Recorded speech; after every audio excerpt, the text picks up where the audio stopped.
Fala pessoal, nessa aula a gente vai ver as medidas de dispersão. Segue o jogo.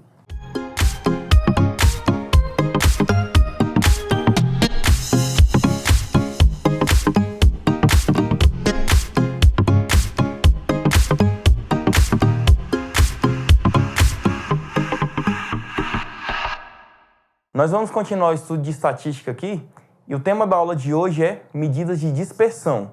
É como esses dados, essas medidas elas querem dizer pra gente como esses dados se dispersam, né? Como eles se comportam também, né? É uma outra forma de analisar o comportamento desses dados, beleza? Pra gente trabalhar com esses dados aqui agora, eu vou usar um exemplo, né, de um rol que tem menos dados, né? Um rol mais enxuto, beleza?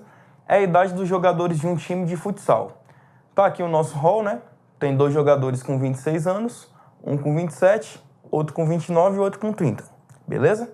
Se a gente for calcular a média desses valores, aqui, ó, como eu não fiz aquela tabela com frequências, é mais interessante, até mesmo pela quantidade de elementos do rol, a gente soma todos os valores, o tamanho da amostra, né, são 5 jogadores. Somei todo mundo, dividi por 5. Dá um total de 138 dividido por 5 e a média é 27,6 anos. Beleza? Na nossa tabela aqui, ela vai ajudar a gente a calcular essas medidas de dispersão, ó. Desvio médio, variância e o desvio padrão, beleza? Essas medidas elas também estão muito associadas com aquela ideia que você vê nas eleições aí, né, de margem de erro, índice de confiança. Essas medidas de dispersão elas ajudam no cálculo desses valores aí. Na nossa tabela, a partir do momento que eu calculei a média, eu vou ter uma coluna aqui que ela é chamada de desvios para a média. O que eu vou fazer? Cada um dos elementos do meu rol, eu vou ver qual a diferença dele para a nossa média, em módulo. Olha só, para esse jogador aqui que tem 26 anos, se você for fazer a diferença da idade dele para a média, dá menos 1,6, certo? Só que a gente vai pegar o módulo dessa diferença, então vai dar 1,6, beleza? O próximo aqui também tem 26 anos, o cálculo é o mesmo. O desvio dele para a média, 1,6. O jogador de 27 anos, o desvio dele para a média é 0,6 em módulo, tá? Olha só aqui, ó, 29 menos 27,6, o valor em módulo vai dar 1,4. E 30 menos 27,6, o valor em módulo 2,4. Se você somar aqui, ó, coloquei uma coluna aqui também que dá o total. Se eu somar os opostos aqui, ó, 2,4 mais 1,6, isso aqui dá 4. 1,4 mais 1,3, isso aqui dá 3, né? Somando 4 mais 3 dá 7. Só sobrou esse 0,6 aqui e a gente obtém um total de 7,6. Beleza? O nosso desvio médio, ele vai ser o total, né? A soma dos desvios dividido pelo tamanho da nossa amostra, beleza? A gente já viu aqui que o total dá 7,6.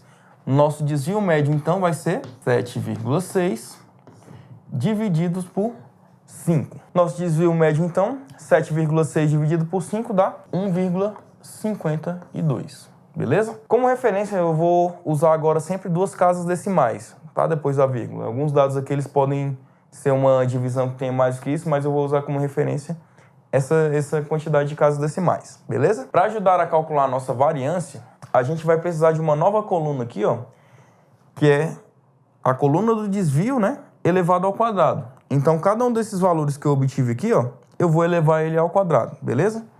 1,6 elevado ao quadrado dá 2,56. 1,6 de novo, né? 2,56.